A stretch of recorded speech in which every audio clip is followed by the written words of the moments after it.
Let's go! Over the last 2 years, fitness sensation Peloton has been on a wild ride. Even before the pandemic, the subscriber-based company had amassed a cult following. And at the height of the pandemic, shares reached all-time highs. No one is getting left behind. Peloton is for anyone who wants it. But then, almost suddenly, the world, and Peloton's luck, shifted. Gyms and offices began reopening as lockdown restrictions were lifted. And over a single year, the company lost nearly all of its pandemic stock market gains. Here's how Peloton, the once high-flying fitness craze, spun out, losing billions of dollars in market share in the process. Peloton launched a decade ago as a stationary bike company that had big aspirations for democratizing the fitness world. Peloton had this vision pre-pandemic even, that everyone who had broadband internet would want a Peloton and could afford a Peloton. Laura Foreman covers technology for the Heard on the Street column at the Wall Street Journal.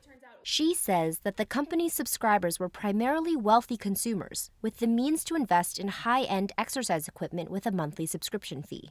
This is a company that wanted to be accessible but gained a cult following because it was the opposite of that. It was aspirational, and it really became this whole lifestyle. That's one reason. And then the second reason is just people were obsessed with the content. But the company knew that to continue to grow, it needed to expand its user base. And in early 2020, as the world shut down, Keep a safe distance of 6 feet from others. demand for home exercise equipment surged. People weren't traveling, they weren't going outside. So maybe they had some of that budget that they could sort of allocate to fitness. Peloton, come on, let's get this workout started. And with the surge in demand, the fitness company became a big success. Its market value grew considerably, reaching almost $50 billion in early 2021, up from just $7 billion 2 years prior. Over a single year, the company gained almost 1 million new subscribers. But even in the midst of its success during the pandemic, Peloton was already facing issues. By late 2020, as demand for its products soared, the company was racing to fill orders, but it was struggling to keep up.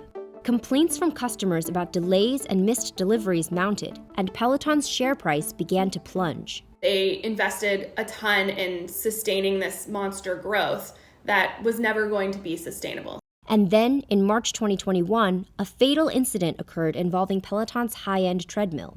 Tragic Peloton accident that resulted in the death of a child. The company is issuing new warnings to owners in the wake of the accident. The incident pushed Peloton to recall its treadmills, and this move was costly. Peloton estimated that recalling and halting sales of its treadmills would cost the company around $165 million over a single quarter in 2021. It really threw cold water on the notion that Peloton could continue to grow. Maybe they were growing too quickly, or they weren't really putting as much thought into every product. Trouble for the company continued into the summer of 2021. As vaccines became more widely available and gyms began reopening, the company faced mounting challenges. When the world opened up and all the people who could afford a Peloton already had one, you saw demand start to decline. In the attempt to appeal to a broader audience, Peloton slashed prices. But as demand continued to fall, the move ended up hurting the company's bottom line. By the end of the year, Peloton's stock had plummeted, losing more than 3/4 of its value from its December 2020 high, which erased most of its pandemic-era gains. The company's market value had dropped about 85%. Then, in early 2022, the company changed its price decision and added hundreds of dollars in fees to its bike and treadmill, a move that came as the company grappled with waning demand. And for some investors, the situation looked dire. Around the same time, news broke that Peloton was temporarily halting production of its connected fitness products amid a company-wide hiring freeze. Peloton.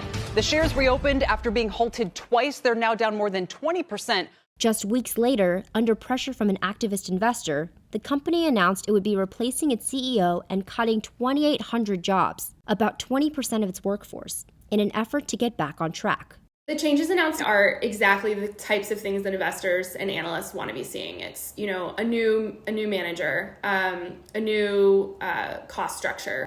Foreman says it's no coincidence that the new CEO, Barry McCarthy, was the CFO of Netflix and Spotify, both lower-price, subscription-based companies. Some think Barry's going to come in and completely change the company from a company that was aspirational to a company that truly is accessible with really lower price subscription models.